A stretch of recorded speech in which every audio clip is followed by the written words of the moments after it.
What is up, guys? I'm back with another Eden video.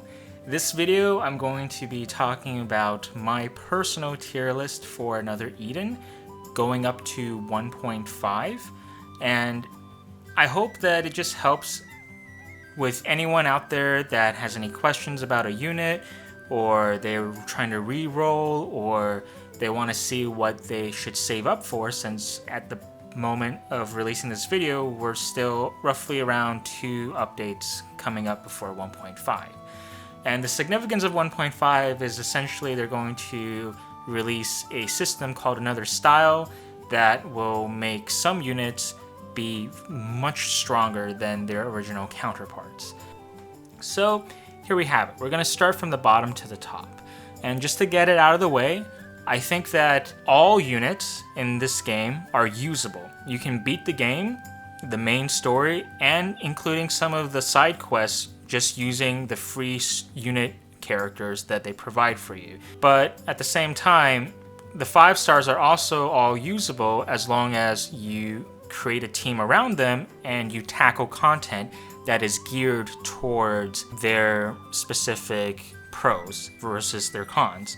So with that said, every unit that I'm about to talk about in this tier list is usable as long as you find uses for them. So without further ado, let's begin. So I have Annabelle down at the bottom of the list here. I think that she's just mainly a punching bag. She's great for stalling to let your team recover in the back line if you want to have a 1 to 3 turn window for yourself, but after that, she'll probably need some help from her healers.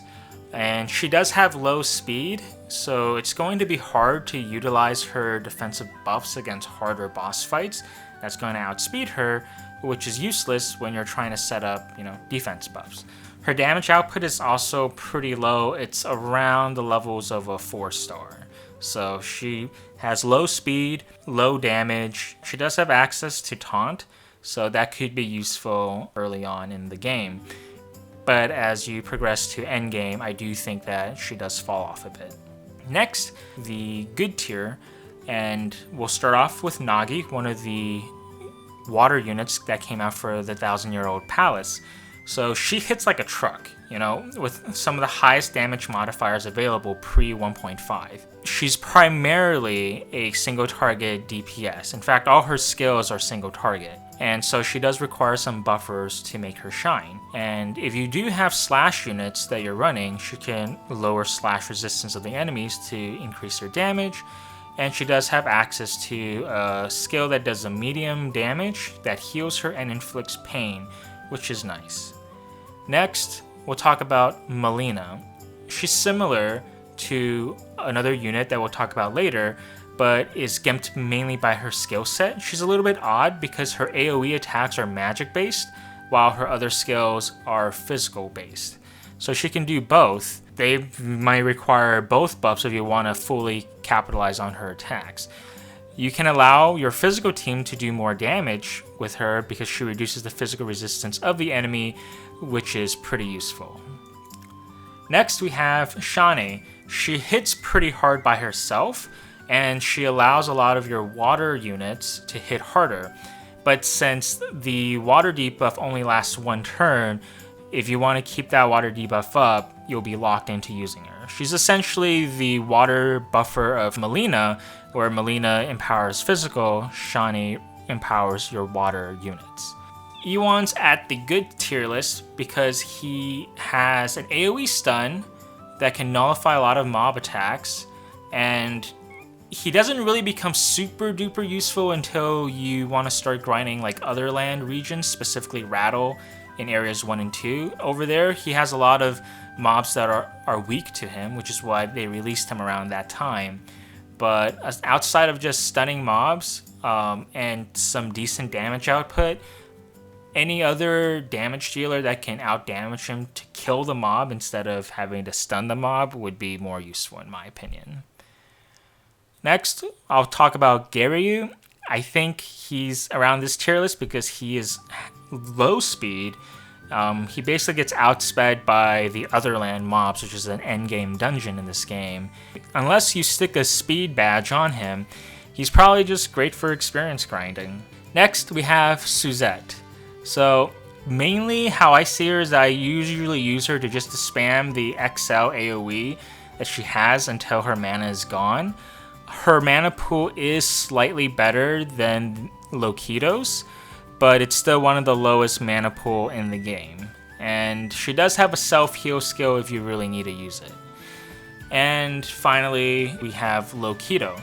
I think, if anything, he's great for using his Valor Chant, which reduces the power of all enemies by 20% and physical resistance by 20% for one turn.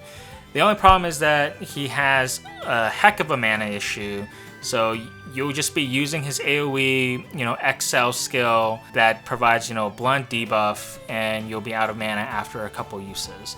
So I think the developers designed his other skills to be medium or small to help counteract his low mana cost, but players, from what I've seen, mainly use him for his Valor Chant.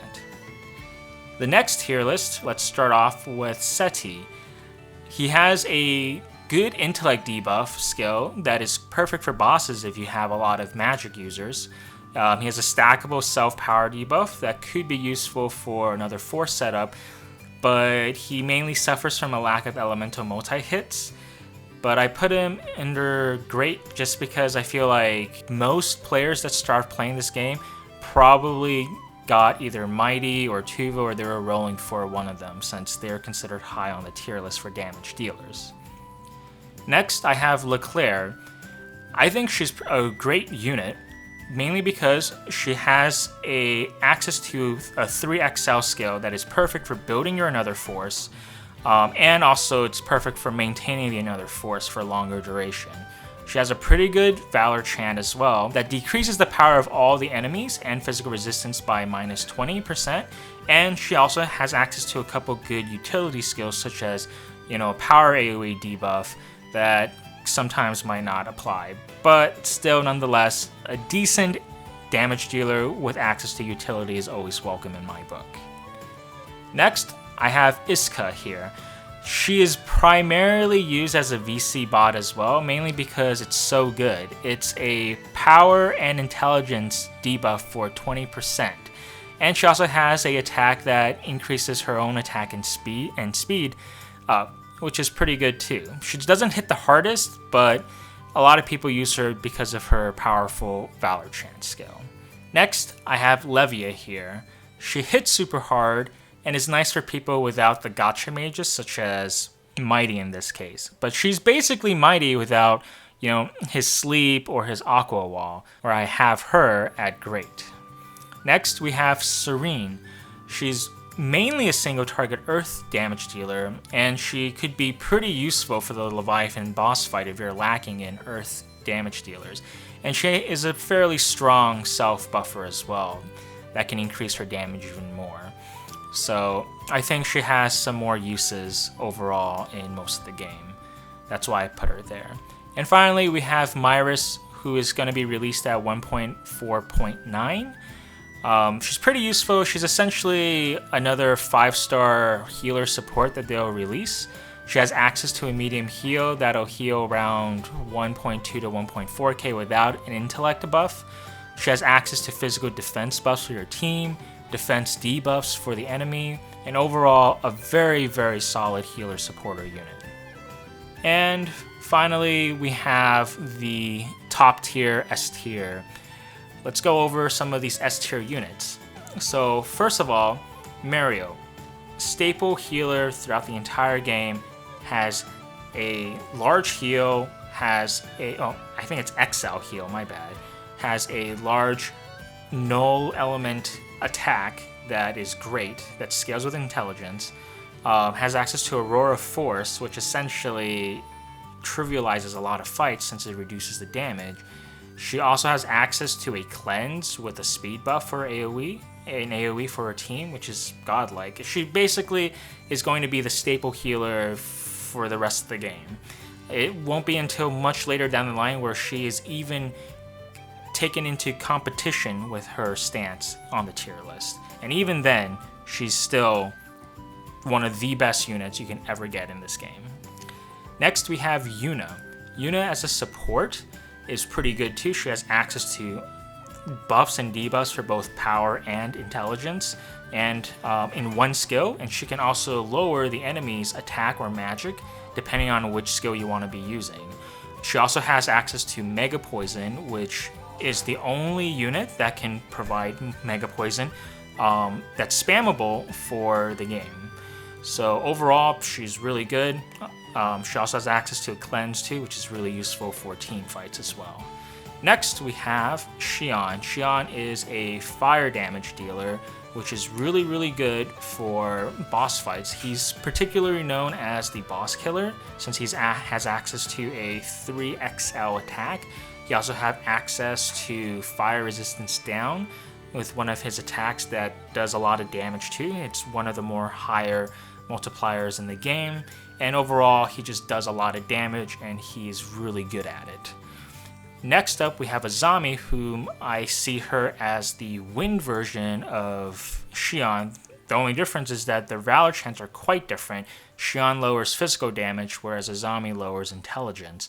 Azami is the wind user compared to Xion's fire. She does have access to skills that do a lot of damage. That also decreases the wind resistance of the enemy, and she also has a similar triple XL wind attack similar to Xion's, which is why she's placed so high on the list. Next, we have Tuva. Tuva is our staple Earth Mage that everyone started off with in 1.0, if you were lucky to pull her. What can I say? She just does a lot of damage, and she's really good at it. She has access to AoE XL attacks. She has a self 70% intellect buff for one turn, which allows her to become the magic boss killer in many fights if you pair that up in preparation for another force. And she has a lot of sex appeal too, so that's always a plus. And finally, our last mage on this list is Mighty, whom I will attest has been my staple water unit even till now in the Japanese version. He's just so useful. He has a easy, low costs, very spammable water AoE clear for mobs. He does a lot of damage single target. He can sleep enemy horror encounters, making them into basically a trivial fight. And he has access to Aqua Wall, which is a great skill to lower fire damage from enemies. And finally, the last unit on this list is another style Suzette. She will be introduced in patch 1.5. All I can say is that users who are lucky enough to get another style Suzette will definitely feel the initial power creep that the game will introduce. She is basically OG Suzette, but on a whole nother level. OG Suzette has more skills tuned towards AoEs, whereas another style Suzette has more skills tuned towards single target. She's going to introduce the first standard that's coming up of 290% modifiers for her attacks, and she will basically cut through any content that is pre 1.5, even in 1.5, to mere seconds, to a fraction of what it used to cost. So she's going to be the new standard for DPS coming in 1.5. And finally, I just wanted to show you guys a sneak peek tier list. I specifically tried to keep it in line with all the current original units that we have right now with their future Another Style releases. I've also included the main story characters when they do get their 5-star versions, and some 4-star units that also got their Another Style versions. So with that said, this is just a sneak peek just to let you guys see how the power levels have sort of shifted in the future.